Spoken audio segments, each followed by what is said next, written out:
Hi, this is Hilda Ryan. I'd like to spend a couple of minutes talking about teaching beginners to read fluently.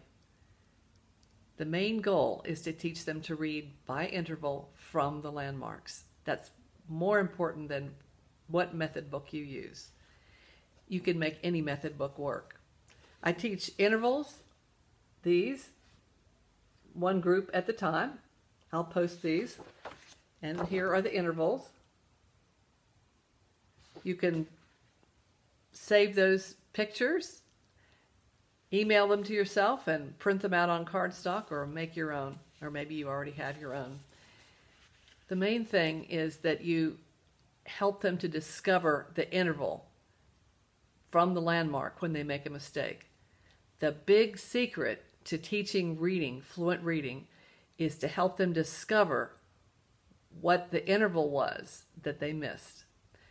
If they make a mistake and you say, "No, dear, it's this note," and you plunk it down, all they have is that note for that piece.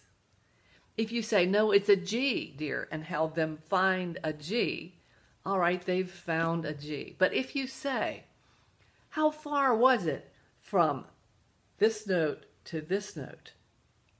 and they say, "It's a third." "Oh." And you say, "Right," and you played a fourth. Then they have learned.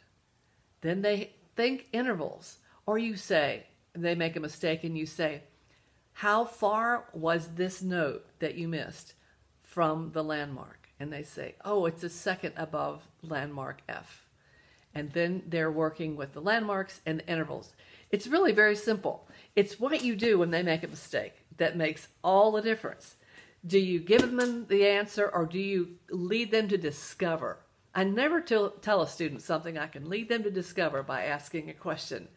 And that's really important when you're teaching reading.